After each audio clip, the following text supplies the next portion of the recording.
एक बार भगवान बुद्ध जेतवन विहार में रह रहे थे। भिक्षु चक्षुपाल भगवान से मिलने के लिए आए थे।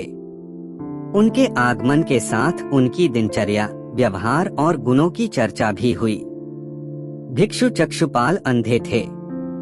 एक दिन विहार के कुछ भिक्षुओं ने कुछ मरे हुए कीड़ों को चक्षुपाल की कुटी के बाहर पाया और उन्होंने चक्षुपाल की निंदा करनी शुरू कर दी कि उन्होंने इन जीवित प्राणियों की हत्या की। भगवान बुद्ध ने निंदा कर रहे उन भिक्षुओं को बुलाया और पूछा कि क्या तुमने भिक्षु को कीड़े मारते हुए देखा है? उन्होंने उत्तर दिया, नहीं। इस पर भगवान बुद्ध ने उन साधकों से कहा कि जैसे तुमने उन्हें कीड़ों को मारते हुए नहीं देखा, वैसे ही चक्षुपाल ने भी उन्हें मरते हुए नहीं देखा और उन्होंने कीड़ों को जानबूझकर नहीं मारा है, इसलिए उनकी भर्त्सना करना उचित नहीं है। भिक्षुओं ने इसके बाद पूछा कि चक्षुपाल अंधे क्यों हैं? उन्होंने इस जन्म में अथवा पिछले जन्म में क्या पाप किए?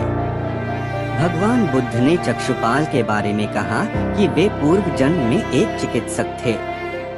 एक अंधी स्त्री ने उनसे वादा किया था कि यदि वे उसकी आंखें ठीक कर देंगे तो वह और उसका परिवार उनके दास बन जाएंगे। स्त्री की आंखें ठीक हो गईं, पर उसने दासी बनने के भय से यह मानने से इनकार कर दिया। चिकित्सक को तो पता था कि उस स्त्री की आंखें ठीक हो गई हैं। वह झूठ बोल रही है। उसे सबक सिखाने के लिए या बदला लेने के लिए चक्षुपाल ने दूसरी दवा दी। उस दवा से महिला फिर अंधी हो गई। वह कितना ही रोई पीटी, लेकिन चक्षुपाल जरा भी नहीं पसीजा।